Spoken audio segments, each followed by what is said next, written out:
ओम नमो भगवते वासुदेवाय। ओम नमो भगवते वासुदेवाय। ओम नमो भगवते वासुदेवाय। यः स्वानुभावम् अखिलं श्रुतिसारमेकम् आध्यात्मदीपम् अतितीर्षितां तमोऽन्धम् संसारिणां करुणयः पुराणगुह्यं तं व्याससूनम् उपयामि गुरुं मुनीनां। नारायणं नमस्कृत्य नरं चैव नरोत्तमं देवीं सरस्वतीं व्यासं ततो जयमुदीरये। श्रवणतः श्रद्धया नित्यं गृणतश्च स्वचेष्टितं कालेन नातिदीर्घेण भगवान् विशते हृदि। श्रवणतां स कथा कृष्ण पुण्यश्रवण कीर्तिनः हृदयन्तस्थो हि अभद्राणि विदुनोति सुहृत् सताम्। नष्टप्रायेषु अभद्रेषु नित्यं भागवत सेवया भगवती उत्तम श्लोके भक्तिर्भवति नैष्टिकी। कृष्णाय वासुदेवाय देवकी नंदनाय च नंद गोप कुमाराय गोविंदाय नमो नमः। जय श्री कृष्ण चैतन्य प्रभु नित्यानंद श्री अद्वैत गदाधर श्रीवासादि गौर भक्त वृंद। हरे कृष्णा कृष्णा कृष्णा हरे हरे, हरे राम राम राम हरे हरे। हरे कृष्णा कृष्णा कृष्णा हरे हरे, हरे राम राम राम हरे हरे। हरे कृष्णा कृष्णा कृष्णा हरे हरे, हरे राम राम राम हरे हरे। तो सभी का स्वागत है प्रातःकालीन श्रीमद् भागवतम के सत्र में। कल हमने श्लोक क्रमांक 30 और 31 को लिया था। 30 में कहते हैं श्री भगवान की लीलाओं तथा कार्यकलापों के कारण तथा उनकी अनुपस्थिति से ऐसा लगा कि अर्जुन श्री भगवान द्वारा दिए गए उपदेशों को भूल गया। लेकिन वास्तव में बात ऐसी न थी और वह पुनः अपनी इंद्रियों का स्वामी बन गया। फिर 31 में जो हमने अभी आधा अधूरा पढ़ा था उसको आज हम दोबारा लेंगे, है ना। उसमें थोड़ा सा चर्चा का विषय पेंडिंग है अभी भी उसमें, तो हम 31 को लेते हैं और साथ में दोहराते हैं और फिर चर्चा करते हैं, ठीक है।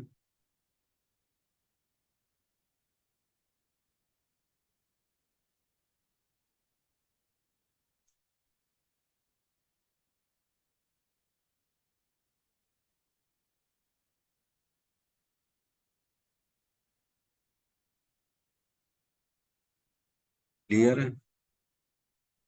यस श्लोक क्रमांक 31। विशोको ब्रह्म संपत्त्या विशोको ब्रह्म संचिन्न द्वैत संशयः संचिन्न द्वैत संशयः लीन प्रकृतिर्नैर्गुण्यात्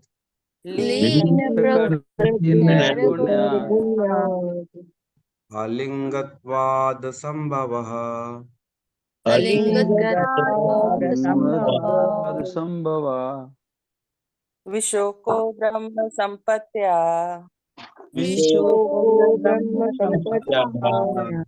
संचिन्न द्वैत संशय संचिन्न द्वैत संशयः प्रकृति ने गुणयाद लीन प्रकृति लिंगतत्व संभवः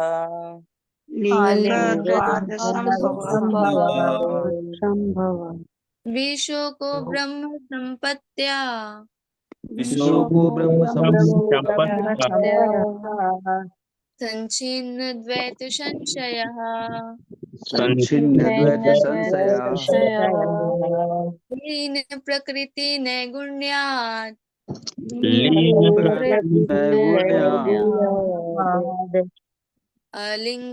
अलिङ्त्वात् असम्भवः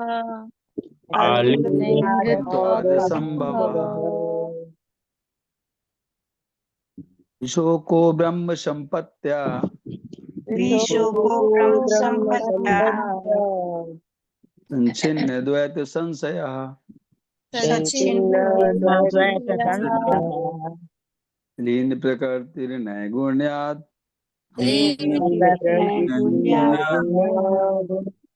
अली अंगत्वाद संभवा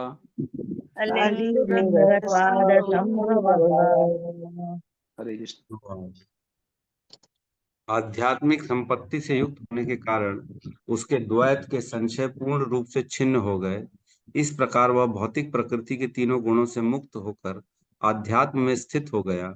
अब जन्म तथा मृत्यु के पाश में उसके फंसने की कोई आशंका न थी, क्योंकि वह भौतिक रूप से मुक्त हो चुका था। ओम ज्ञानतिमिरन्धस्य ज्ञानांजन शलाकया चक्षुरुन्मिलितं येन तस्मै श्री गुरुवे नमः। श्री चैतन्य मनोभीष्टं स्थापितं येन भूतले स्वयं रूपः कदा मह्यं ददाति स्वपदान्तिकं। वन्देऽहं श्रीगुरु श्रीयुतपदकमलं श्रीगुरून् वैष्णवांश्च श्रीरूपं सागरजातं सहगण रघुनाथान्वितं तं सजीवं साद्वैतं सावधूतं परिजनसहितं कृष्ण चैतन्य देवं श्री राधा कृष्ण पादान् सहगण ललिता श्री विशाखान्वितांश्च। हे कृष्ण करुणा सिंधु दीनबंधु जगतपते गोपेश गोपिका कांत राधा कांत नमस्तुते। तप्त कांचन गौरांगी राधे वृंदावनेश्वरी वृषभानुसुते देवी प्रणमामि हरिप्रिये। वाञ्छाकल्पतरोभश्च कृपा सिन्धुभ्य एव च पतितानां पावनेभ्यो वैष्णवेभ्यो नमो नमः। नमो विष्णुपादाय कृष्णपृष्ठाय भूतले श्रीमते भक्तिवेदांत स्वामीति नामिने। नमस्ते सरस्वती देवे गौरवाणी प्रचारिणे निर्विशेष शून्यवादी पाश्चात्य देश तारिणे। जय श्री कृष्ण चैतन्य प्रभु नित्यानंद श्री अद्वैत गदाधर श्रीवासादि गौर भक्त वृंद। हरे कृष्णा कृष्णा कृष्णा हरे हरे हरे राम राम राम हरे कृष्णा। कल इस श्लोक के बारे में हमने चर्चा करी थी। विशोको ब्रह्म संपत्त्या, है ना, संचिन्न द्वैत संशय। विशोको, शोक से दूर हो गए। कौन? अर्जुन जो शोक में थे। कृष्ण चले गए हैं, इस नाम से यदुवंश चले गए हैं, सब लोगों ने मुझे छोड़ दिया है। अब शोक हो रहा था क्योंकि उनके परम मित्र थे कृष्ण। अब विशोको, शोक से अब दूर हो रहे हैं। जैसे जैसे ब्रह्म संपत्त्या मीन्स कि जैसे उनको ब्रह्म आध्यात्मिक ज्ञान की संपत्ति का स्मरण आया, भगवत गीता के ज्ञान का स्मरण आया, तो दोबारा वो अपनी पुनः पुरानी स्थिति में स्थित हो गया। पुरानी जो उनका जो स्वभाव था, जो शोक से पहले का, उसमें स्थित हो गए। ब्रह्म संपत्त्या, शोक से दूर हो गए। और दूसरा अर्थ ये भी है ब्रह्म संपत्त्या का कि उनके पास भगवान कृष्ण की मैत्री की संपत्ति है। ऐसे जो पूरे ब्रह्मांड के स्वामी कृष्ण हैं, उनके मित्र रह चुके अर्जुन, ये संपत्ति है उनके पास। ये छोटी मोटी संपत्ति नहीं। कल हमने पढ़ा था कुंती स्तुति में, है ना, नमो किंचन वित्ताय, है ना, निवृत्त गुण वित्त ये आत्मा रामाय शांताय कैवल्यपतिये नमः। भगवान जिनके पास धन नहीं है, कुछ नहीं है, उनकी संपत्ति है कृष्ण। नमो अकिंचन वित्ताय, जिनके पास कुछ भी नहीं है, गरीबों के नेता, है ना, जिनके पास कुछ भी नहीं है, पैसा नहीं, कौड़ी नहीं, गाड़ी घोड़ा बंगला नहीं है, लेकिन कृष्ण का नाम है तो वो उनकी प्रॉपर्टी है ना। ऐसे कृष्ण हैं। तो ऐसे कृष्ण की जिसके पास स्वयं मित्रता करी हो, जिसने, जिसके साथ उठे थे, बैठे थे, सोए थे, खाए थे, पिए थे। एक श्लोक में पढ़ा था ना हमने, उसमें कहते हैं भगवान ने ऐसा आदान प्रदान किया उनके साथ, जो है शैया आसना, है ना, और क्या क्या लिखा था उसमें, खाए पिए। हमने आदि में पढ़ा था, स्नान भी किए होंगे साथ में हैं, और एक दूसरे का तारीफ भी किया उन्होंने, उसमें लिखा था। और फिर बाद में अर्जुन कहते हैं मैंने आपको जो है बड़े सत्यवादी हो करके आपको बोला भी था। तो इस प्रकार से जो है जिनके साथ आदान प्रदान किया, तो कितनी बड़ी उसकी संपत्ति है। ब्रह्मांड के मालिक उनके साथ आदान प्रदान करे, दोस्ती करे, मैत्री, उनके सारथी बन गए। सोचो, बहुत बड़ा आदमी, प्रधानमंत्री मोदी अगर हमारे गाड़ी का ड्राइवर बन जाएगा तो कितनी बड़ी बात हो जाएगी। ये तो ब्रह्मांड के स्वामी है कृष्ण। तो ऐसी संपत्ति है लेकिन अर्जुन के साथ, है ना। और क्या करें, संचिन्न द्वैत संशय, जो उनके द्वैत के संशय थे। द्वैत मीन्स ड्युअलिटी, द्वैत मीन्स एक नहीं दो, है ना। जैसे मैं और मेरा शरीर दोनों अलग अलग है, ये द्वैत होता है। मैं, मेरा शरीर, मैं, मेरा परिवार, ये अलग अलग है कि एक है। द्वैत मीन्स दो, अद्वैत मीन्स एक। तो ये एक बहुत बड़ा टॉपिक है, सब्जेक्ट है, जिसमें डिस्कशन करना चाहिए, जिसको एक्चुअल में हमारा आधार, इस्कॉन का आधार है ना। इस्कॉन का आधार क्या है? बेसिकली इस्कॉन अद्वैत और द्वैत से परे है, दोनों दोनों है ना। क्या कहते हैं इस्कॉन में, कौन सी फिलॉसफी यूज होती है इस्कॉन में? इस्कॉन वाले कहते हैं कि हम जो है, क्या कहते हैं, वर्ड भूल रहा हूँ मैं शरीर नहीं आत्मा। क्या कह रहे हैं? मैं शरीर नहीं, मैं आत्मा। नहीं, ये नहीं, फिलॉसफी का जो हरे कृष्ण प्रभु जी, तो भी अचिंत्य भेदा भेद है। यस यस, अचिंत भेदाभेद, यस यस, अचिंत भेद अभेद। हम लोग की फिलॉसफी जो है अचिंत भेदाभेद पर डिपेंड करती है। हमारे में हम ये कहते हैं भेद है भी और नहीं भी, है ना। इसमें हमारे हमारे में और कृष्ण में भेद है भी और नहीं भी है। हम द्वैत, हम दो अलग अलग हैं और एक भी है। अलग अलग कैसे हैं? हम और कृष्ण में सब अलग अलग क्या है? वो बहुत महान है। वो कभी वो कभी अंत नहीं, उनका आदि और अंत कुछ नहीं है। और हम उनसे छोटे से, हम उनके अंश हैं, लेकिन हम बहुत छोटे हैं, उनसे नगण्य है। जैसे सूर्य के सामने एक जुगनू, तो कितना बड़ा डिफरेंस है दोनों में। तो द्वैत है, दोनों अलग अलग। और अद्वैत कैसे है? दोनों में गुणों में समानता है, क्योंकि वे भी जो है, वो भी सच्चित आनंद है, हम भी सच्चित आनंद। हम भी आत्मा और परमात्मा में फर्क ये है कि आत्मा उनका अंश है और आत्मा का काम है परमात्मा की सेवा करना, जीव का काम है उनकी सेवा करना। तो ये अंतर है, वो भोगने के लिए है और हम उनकी सेवा करने के लिए, लेकिन क्वालिटी वाइज हम सेम है। तो इस प्रकार द्वैत है भी और अद्वैत है। तो कई लोग केवल द्वैत में चले जाते हैं, कई लोग केवल अद्वैत में चले जाते हैं, है ना। वो बोलते हैं नहीं नहीं, हम कभी मिलने वाले नहीं हैं, भगवान अलग ही रहेंगे, हम अलग ही रहेंगे, हमारा उनका कोई मुलाकात नहीं है, हम तो केवल इस नेचर में लीन हो जाएंगे। हम केवल, हमारा जन्म ही जन्म होता रहेगा, कभी हम इधर से फ्री नहीं हो पाएंगे जन्म मृत्यु के चक्र से। कई लोगों की अलग अलग फिलॉसफी है ना। तो इसमें फंसना नहीं चाहिए, द्वैत और अद्वैत में। कई लोग कहते हैं हम उन्हीं का अंश है, उनमें मिल जाएंगे, लीन हो जाएंगे, है ना। घट आकाश पट आकाश। एक दिन आएगा जिस दिन हम कृष्ण में समा जाएंगे, हमारी अपना अस्तित्व खत्म हो जाएगा।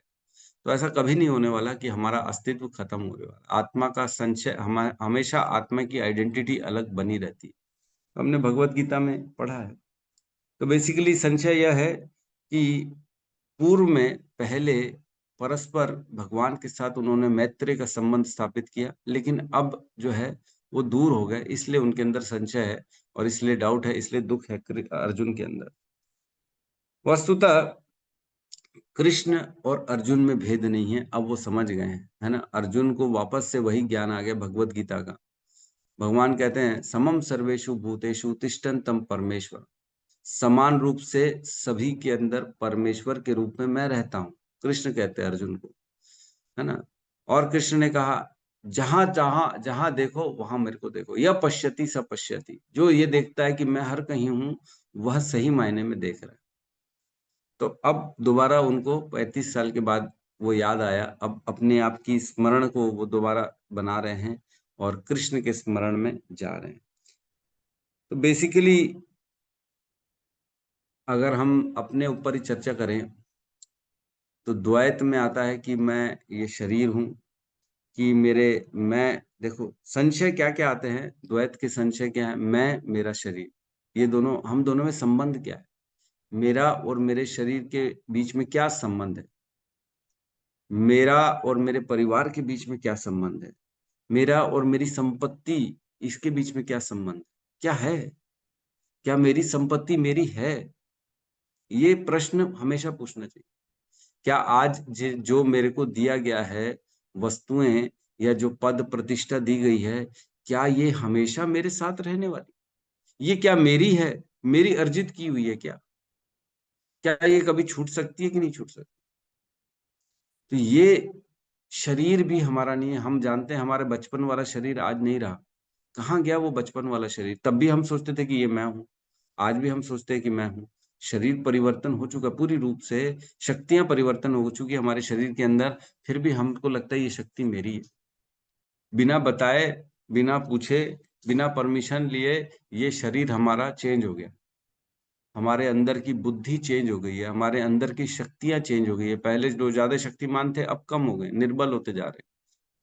क्या किसी ने परमिशन ली? भाई साहब आपका शरीर है, प्लीज थोड़ा सा इसको हम लो कर देते, इसका है ना बटन आता है ना कई बार, अपना पंखे को कम करने का रेगुलेटर, बढ़ा दिए पंखे को, कम कर दिए अपनी मर्जी से, क्योंकि पंखा हमारा है, हमारे हाथ में रेगुलेटर है। लेकिन अगर हम ये सोच रहे कि शरीर मेरा है, तो क्या हम इसकी शक्तियों को कम ज्यादा अपने मर्जी से कर रहे हैं? नहीं, कुछ भी नहीं है इस शरीर का कंट्रोल हमारे पास, कुछ भी नहीं है। स्वतः खुद ब खुद न चाहते हुए बीमारियां आ रही हैं, न चाहते हुए शक्तियां कम हो रही हैं, न चाहते हुए बाल सफेद हो रहे हैं। मेरे तो हो गए, पता नहीं दूसरों के हुए कि नहीं। तो बाल सफेद हो रहे हैं, तो हम चाहते हैं क्या? नहीं चाहते, फिर भी हो रहा है। क्यों? क्योंकि हमारा शरीर है ही नहीं ना, फॉर द टाइम बीइंग दिया गया। तो इसी प्रकार सारी चीजों का जो द्वैत का संशय है, मेरा, मेरा अपना, पराया, ये सारे द्वैत है ना, ड्युअलिटी मीन्स दो, तो इन सारे संशय से अब अर्जुन परे हो गए। अब क्या करना है? लीन प्रकृतिर नैर्गुण्यात्, अब प्रकृति के तीनों गुणों से परे हो गए। सतोगुण, रजोगुण, तमोगुण जो हमको बांधते हैं अज्ञान में। सतोगुण तो ज्ञान में बांधता है, रजोगुण तमोगुण अज्ञान में बांधते हैं ना। सत्वात संजायते ज्ञाना, रजसो लोभ एव च, है ना। प्रमादो मोहो तमसो भवति अज्ञान एव च। ये तीनों बांधते हैं, सतोगुण ज्ञान और सुख से, रजोगुण सकाम कर्म से, मोह से, और तमोगुण जो है प्रमाद से, पागलपन से, अज्ञानता से, है ना, इनसे बांध देते हैं। तो अब तीनों गुणों से वो ऊपर उठ चुके हैं। और क्या करें? अलिंगत्वाद असंभव, अलिंगत्वाद, लिंग शरीर जिसको कहते हैं, लिंगत्वाद मीन्स सूक्ष्म शरीर, मन बुद्धि अहंकार। और अब क्या है? मन बुद्धि अहंकार के वो इच्छा द्वेष, मन का काम क्या होता है? इच्छा द्वेष, है ना, यही काम करता है। इच्छा और द्वेष के मोह से परे हो गए। अब सूक्ष्म शरीर जो है हमारे दोबारा जन्म मृत्यु के चक्र का जो कारण होता है, सूक्ष्म शरीर में क्योंकि हमारे सारे डाटा स्टोर हो जाते हैं, और जो हम इच्छा करते हैं वो अगला शरीर मिलता है हमारे को। तो सूक्ष्म शरीर को लिंगत्वाद कहा गया है। तो यहाँ कह रहे हैं अलिंगत्वाद। अलिंगत्वाद मीन्स अब वो सूक्ष्म शरीर के सारे बंधनों से मुक्त हो रहे अर्जुन, और असंभव, अब जन्म मृत्यु के चक्र से वो बाहर आ रहे। कौन? अर्जुन। तो इस प्रकार इस श्लोक का चर्चा हमने कल करी थी। इसमें एक जो है ना, मैं पढ़ रहा हूँ बीच के पैराग्राफ में, उसे यह अनुभव हुआ कि श्री भगवान अपने उपदेश द्वारा, अपने रूप, लीलाओं, गुणों इत्यादि के द्वारा अब भी उसके समक्ष उपस्थित है ना। अर्जुन को ये समझ में आया, वह अनुभव कर सका कि उसके मित्र भगवान श्री कृष्ण विभिन्न अद्वैत शक्तियों में अपनी दिव्य उपस्थिति के कारण अब भी उसके समक्ष उपस्थित थे।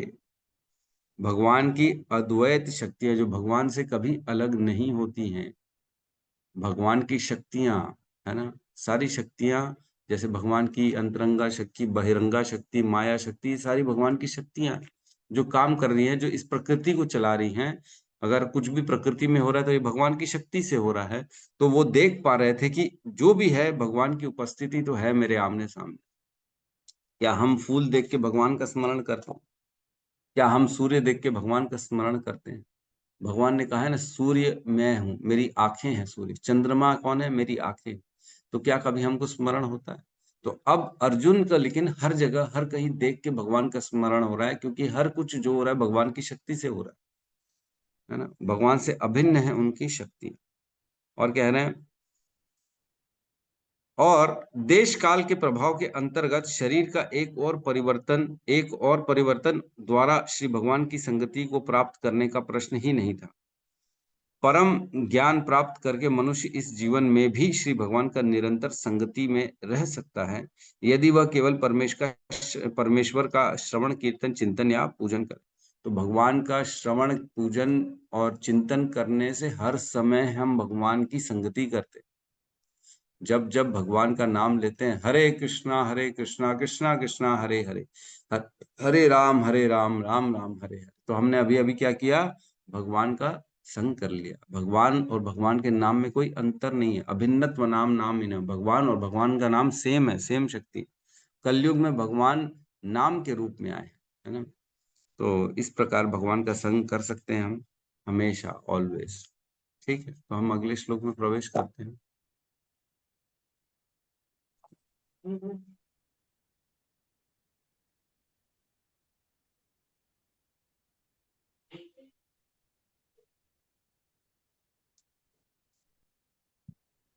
(32)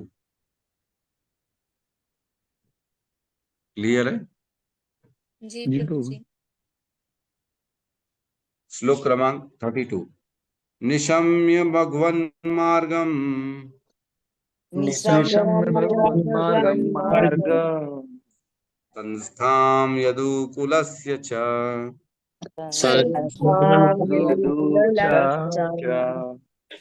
स्वपथाय मतिं चक्रे स्वपथाय मतिं चक्रे निवृत्तात्मा युधिष्ठिरः। निवृत्तात्मा युधिष्ठिरः। निशम्य भगवन्मार्ग निशम्य भगवन् भगवानवर्ग संस्थां यदुकुलस्य च यदुकुलस्य च स्वपथाय मतिं चक्रे स्वपथाय मतिं चक्रे निभृतात्मा युधिष्ठिरः। निवृत्तात्मा युधिष्ठिरः। निशम्य भगवन् मार्ग निशम्य भगवन्मार्ग संस्थां यदुकुलस्य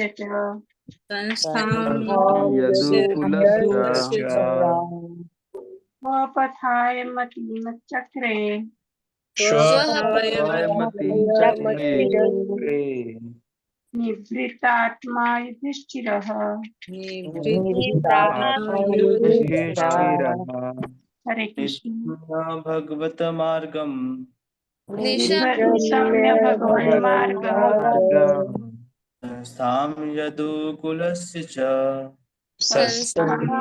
यदुकुलस्य च वह पथाय मतिं चक्रे स्वपथाय मतिं चक्रे धृतात्मा युधिष्ठिरः। निवृत्तात्मा युधिष्ठिरः। अनुवाद। भगवान श्री कृष्ण के स्वधाम गमन को सुनकर तथा पृथ्वी पर से यदुवंश के अंत को समझकर महाराज युधिष्ठिर ने भगवत धाम जाने का निश्चय किया। तो यहाँ पे इस श्लोक में कह रहे हैं कि अब जब भगवान के बारे में सुना तो अब युधिष्ठिर महाराज का मन क्या हुआ कि मैं भी अब कहाँ जाऊं, भगवत धाम चले जाऊं। तो आपको ध्यान होगा कि नारद जी ने कहा था युधिष्ठिर महाराज को, कहा था कि अभी कुछ काम शेष बचा हुआ है। बताया नहीं था भगवान के बारे में कि भगवान भगवत धाम को जा चुके हैं, यहाँ से इस श्लोक से अपनी लीलाओं को खत्म कर चुके हैं, लेकिन उन्होंने ये बताया कि कुछ काम शेष बचा हुआ है, वो काम हो जाए फिर तुम भी तैयारी करो जाने की। ऐसा बोला था, याद है कि नहीं बोला? हमने पढ़ा था, श्लोक क्रमांक मेरे को याद नहीं है सामने, लेकिन ऐसा बोला था। तो अब युधिष्ठिर स्मरण कर रहे हैं, है ना। तो क्या क्या स्मरण कर रहे हैं इसमें कह रहे हैं, निशम्य भगवन मार्ग। निशम्य मीन्स सुनकर, है ना, विचार कर कर। इसके अनुवाद में लिखा है कह कर। तो कहा किसने? जब इस प्रकार अर्जुन ने कहा तो युधिष्ठिर महाराज ने विचार किया। किन बातों का विचार किया? विचार किया कि एक तो नारद जी ने मेरे को इशारा किया ही था पहले कि तुम थोड़ा टाइम और वेट कर लो, जब भगवान अपनी लीलाओं को यहाँ पे समाप्त कर लें तब तुम लोग भी निकल जाना, तैयारी कर लेना तुम यहाँ से, तुम्हारा भी रहने का कोई अर्थ नहीं है। एक इस बात पर विचार किया। और दूसरी बात पर विचार किया कि भगवान तो जा चुके हैं, कृष्ण के विरह में हम कैसे रहेंगे, है ना। कृष्ण के विरह में रहना पॉसिबल ही नहीं। ये विचार किया। और सारे मतलब बेसिकली कृष्ण और यदुकुल सारे के सारे अपने लोग जो उनके अपने थे वो सारे जा चुके थे। तो अब युधिष्ठिर महाराज विचार कर रहे हैं कि अब हमारे भी रहने का कोई अर्थ नहीं है यहाँ। और तीसरा विचार कर रहे हैं कि अर्जुन जो इतना उदास है, भगवान का विरह सहन नहीं कर पा रहे हैं। और जो युधिष्ठिर की जो हमने देखा, युधिष्ठिर ने अनेक अनेक क्या बोले अपशकुन सिम्टम्स देखे उन्होंने पृथ्वी में। देवताओं की जो मंदिर थे, ऐसा लग रहा था मूर्तियां रो रही, मूर्तियां वहां से निकलना चाह रही, मंदिर छोड़ के जाना चाह रही है ना। और सियार रो रहे हैं, उनके मुख से अग्नियां निकल रही हैं, है ना। पृथ्वी माता जो है प्रसन्न नहीं है, वो कहीं अन्न दे रही है, कहीं नहीं दे रही है। लोगों के अंदर बहुत कुटिलता भर गई है, लोग एक दूसरे के प्रति द्वेष उत्पन्न कर लिए हैं, है ना। और क्या स्मरण कर रहे हैं, और क्या स्मरण कर रहे हैं, फिर पति पत्नी का संबंध भी एक दूसरे के प्रति खराब हो गया। अनेक अनेक अपशकुन देखे उन्होंने इस प्रकार, है ना। लोग बहुत ज्यादा लालची हो गए हैं। और क्या क्या था, किसी को याद है क्या? और क्या स्मरण किया, और क्या अपशकुन देखे थे युधिष्ठिर महाराज? हरे कृष्ण प्रभु जी। मतलब जो पशु पक्षी है वो मतलब उनके वो रो रहे हैं, ऐसा वाला शगुन था। अ, जो बादल है वो रक्त की वर्षा कर रहे हैं। आज आपकी क्लियर नहीं, बोलिए बोलिए बोलिए। हरे कृष्ण प्रभु जी, धन्यवाद प्रणाम। जो पशु पक्षी हैं वो रो रहे हैं और आवाज कर रहे हैं, और जो बादल हैं वो रक्त की वर्षा कर रहे हैं। और मतलब लोग जैसे भाई बहन है, सगे संबंधी, वो एक दूसरे में ईर्ष्या कर रहे हैं। और जो व्यापारी हैं, मतलब पहले एक मूल्य में बेचते थे, वो अब मतलब ज्यादा दाम में व्यापार कर रहे हैं। ये सारी चीजें थी, और भी चीजें थी, याद नहीं। और भी दूसरों को भी बोलने दीजिए। यस, रोनी नंदन प्रभु कुछ कहना चाह रहे थे। और कौन सा सिम्टम याद आ रहा है? गायें दूध नहीं दे रही हैं, है ना। बछड़े थन में मुंह नहीं लगा रहे हैं, है कि नहीं। और क्या क्या था गौतम बुद्ध प्रभु, और कौन सा सिम्टम था? याद नहीं आ रहा? ठीक है, इतना याद हो गया वही बड़ी बात है, ठीक है। तो इस प्रकार अनेक अनेक चीजों का वो स्मरण कर रहे युधिष्ठिर महाराज, है ना। निशम्य भगवन मार्ग, ये सुनकर ये विचार कर, भगवन मार्ग, भगवन मार्ग मीन्स श्री भगवान का जो मार्ग है। भगवान का मार्ग कौन सा मार्ग है? तो यहाँ भगवन मार्ग का बहुत ही अलग अर्थ लिया गया है। भगवन मार्ग मीन्स भगवान का आने, प्रकट होने और डिसअपियरेंस का जो उनके अंदर कला है, जो उनका गुण है, जो वो चतुरता है उनकी, वो उसके बारे में स्मरण कर रहे हैं। इसके अनुवाद में लिखा है भगवान मार्ग का श्री भगवान के विषय में प्रकट तथा अप्रकट होने के रास्ते। तो भगवान कैसे प्रकट और अप्रकट होते हैं, अपने कौन से मार्ग से आते हैं, कौन से मार्ग से चले जाते हैं, कैसे आते हैं, कैसे चले जाते हैं, इसके बारे में उन्होंने विचार किया। तो भगवान कैसे आते हैं और कैसे जाते हैं, तो हमने पढ़ा जैसे भगवान के बारे में कुंती देवी कहती हैं, नमस्य पुरुषम तो आद्यम ईश्वरम प्रकृते परम, है ना। अलक्ष्यम सर्वभूतानाम अंतर बहिर अवस्थितम, माया जवनिकाच्छानम आज्ञा अधोक्षजम अव्ययम, न लक्ष्य से मूढ़ दृशा नटो नाट्य धरो यथ, है ना। 18-19। तो कहती है आपको कोई समझ ही नहीं पाता। जैसे नाटक के किरदार आते हैं और चले जाते हैं, समझ में ही नहीं आता कौन आया, किस रूप में आया, क्या काम करके गया, वैसे ही आपको कोई समझ नहीं पाता आप कब आते हो कब चले जाते हो। आपको अलक्ष्य से मूढ़ दृशा, आपको जो मूर्ख होते हैं वो तो देख ही नहीं सकते, है ना। और क्या कहते हैं, अंतर बहिर्अवस्थितम, जबकि आप अंदर भी हो और बाहर भी हो, दोनों तरफ हो, लेकिन आपको कोई देख नहीं सकता। आप ऐसे आते हो अपनी माया के द्वारा एकदम आवृत, माया जवनिका अच्छानम, आप आवरण धारण करते हो माया का, और आप इस संसार में आते हो। अज्ञा अधोक्षजम अव्ययम, अव्ययम हो आप। ऐसा नहीं है कि आए गए हमेशा रहते हो आप, ऐसा नहीं हो, अव्ययम।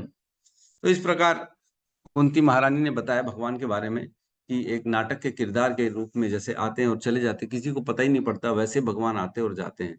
एक जादूगर जैसे आता है और तरह तरह की कला दिखाता है, लोग को भ्रमित कर देता है, लोगों को लगता है अरे बाप रे ये क्या हो रहा है, वैसे ही कृष्ण आते हैं और जाते हैं। वो उसको कहा गया है यहाँ पे भगवान मार्गम, है ना, भगवान का चातुर्य परिपाटी। एक्चुअल में वर्ड ये है, चातुर्य परिपाटी। तो चतुरता से जो आने जाने का उनका रास्ता है उसको कहा गया भगवान मार्ग, है ना। तो इसके बारे में विचार किया और क्या किया, संस्थाम यदुकुलस्य च, क्या सोचा कि यदुकुल के जितने भी लोग हैं ना वो वापस से संस्थाम मतलब वापस अपनी सम्यक स्थिति में प्रवेश कर गए हैं। यदुक वंश का खत्म हो गए थे, अंत हो चुका था, हमने सुना सब यदुवंशों ने, एक ने बड़ों ने छोटों को मारा, है ना, बलशाली ने निर्बल को मारा, इस प्रकार एक दूसरे के साथ भिड़ के सब खत्म हो गए, 2-4 बचे हुए हैं।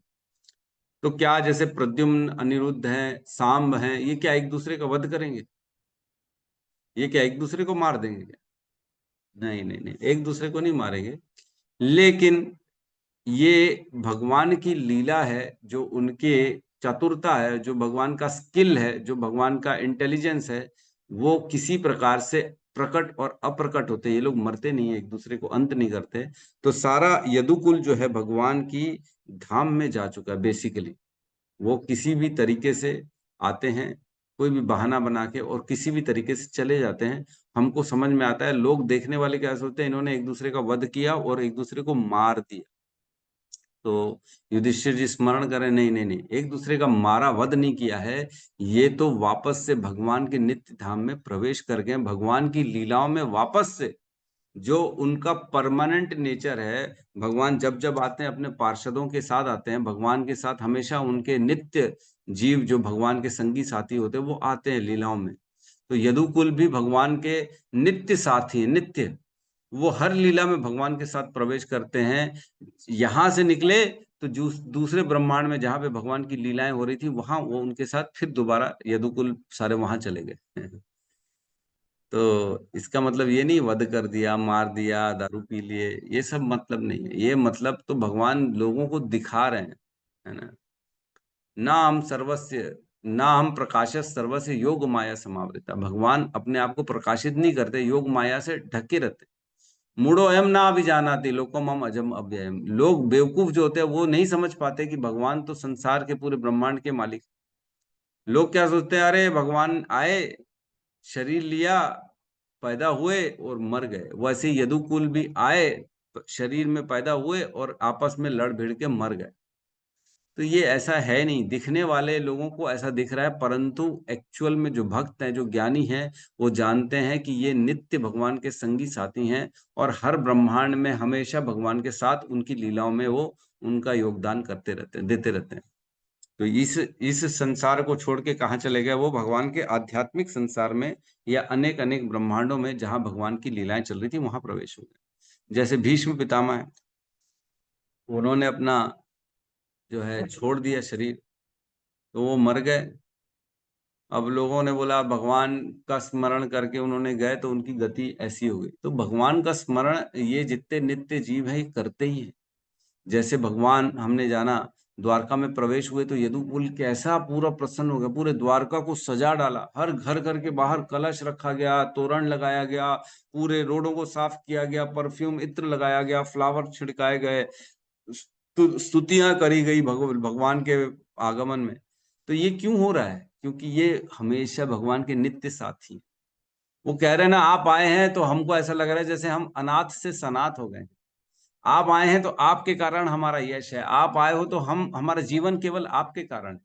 ये कोई बोलने की बातें नहीं, ये उनका नित्य स्वभाव है। वो भगवान के साथ हमेशा नित्य, भगवान के भगवत धाम में भी रहते हैं, जहां जहां भगवान लीला करने जाते हैं तो बेसिकली ये सब साथ में रहते हैं भगवान के। तो यदुकुल वापस अपने जो है नित्य आध्यात्मिक जगत में वापस प्रवेश कर गए। और क्या करें, स्वपथाया मतिम चक्रे, स्वपथाया भगवत धाम जाने का जो विचार किया युधिष्ठिर ने ध्यान किया, इच्छा करी कि नहीं अब मेरे को भी स्वपथाया मीन्स अब अपने पथ का, स्वर्ग जाना है, कहाँ जाना है उसके बारे में अब मेरे को इच्छा करी कि अब मैं भी जो है स्वपताया निमतिम चक्रे, उनकी मति में ये आया कि मैं भी अब भगवान के धाम जाऊं, भगवान के साथ रहूं, यहाँ इस संसार में मैं न रहूं। और निभृत आत्मा युधिष्ठिर, अकेले इसने इसके बारे में विचार किया युधिष्ठिर महाराज ने, निभृत आत्मा।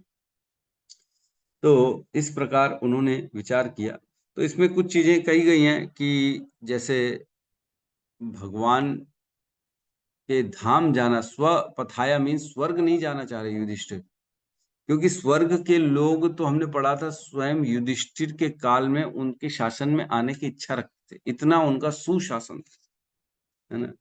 एक हमने श्लोक पढ़ा था, श्लोक क्रमांक कौन सा था, जिसमें वो कहते हैं कि स्वर्ग के लोग भी भगवान के जो है युधिष्ठिर महाराज के उसमें आने की कोशिश करते थे।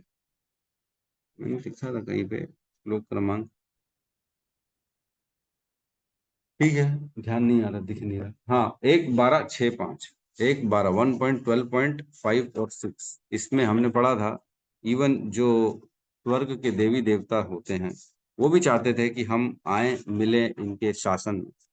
5 और 6 है ना। 5 में कहते हैं महाराज युधिष्ठिर का सांसारिक उपलब्धियां सदगति प्राप्त करने के लिए किए जाने वाले यज्ञों, उनकी महारानी, उनके पराक्रमी भाइयों, उनके विस्तृत भूभाग पृथ्वी ग्रह और उनका सार्वभौम आधिपत्य तथा उनकी ख्याति इत्यादि के समाचार स्वर्ग लोक तक पहुंच गए। और फिर क्या कह रहे हैं 6 नंबर श्लोक में, कह रहे हैं हे ब्राह्मणों, राजा का ऐश्वर्य इतना मोहक था कि स्वर्ग के निवासी भी उनकी आकांक्षा करते थे, लेकिन चूंकि वे श्री भगवान की सेवा में तल्लीन रहते थे, अतएव उन्हें श्री भगवान की सेवा के अतिरिक्त कुछ भी तुष्ट नहीं कर सकता था। तो ये बताया ऑलरेडी युधिष्ठिर महाराज को स्वर्ग कोई तुष्टि नहीं प्रदान कर सकता था। स्वर्ग के लोग तो खुद चाहते थे, आकांक्षा करते थे कि युधिष्ठिर के शासन में हम आए नीचे। तो युधिष्ठिर महाराज जब यहाँ से निकलने का विचार किए तो ऑब्वियसली स्वर्ग का नहीं किए, वो सीधा भगवत धाम जाने का उन्होंने विचार किया, जबकि वो बताते लोग कि पैदल पैदल स्वर्ग तक पहुंच गए थे। तो स्वर्ग तक पहुंचे नहीं थे, वो भगवत धाम जाना चाहते थे, स्वर्ग के लिए उनकी कोई आकांक्षा नहीं थी।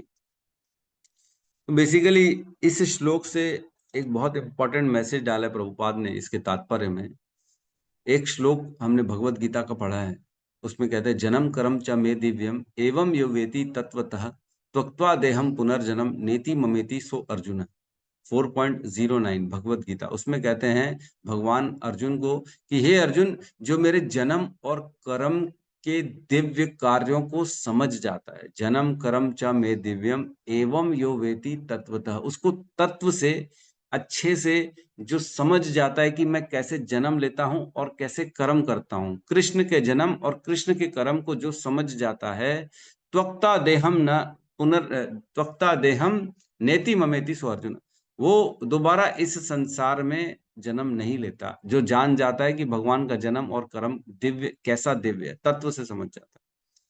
तो इन श्लोकों के माध्यम से भगवान के तत्व को हम समझने की कोशिश कर रहे हैं कि भगवान कैसे आते हैं, कैसे प्रकट होते हैं, कैसे अप्रकट होते हैं, भगवान के पार्षद जो यदुवंशियां हैं कैसे प्रकट होते हैं, कैसे अप्रकट होते हैं। ये हम जैसे जैसे समझेंगे वैसे वैसे हम भी भगवान के पार्षद होने की एलिजिबिलिटी हमारे अंदर बढ़ती चली जाती है ना। जैसे हमने देखा नारद जी पूर्व जन्म में दासी पुत्र थे, लेकिन उन्होंने जैसे ही ज्ञान प्राप्त किया वैष्णवों से, वो धीरे से फिर भगवत धाम जाने के काबिल बने, पार्षद बनने के काबिल बने। तो ज्ञान होने से, ज्ञान प्राप्त करने से धीरे धीरे हम भी भगवान के पार्षद बनने की हमारे अंदर जी एलिजिबिलिटी आती है।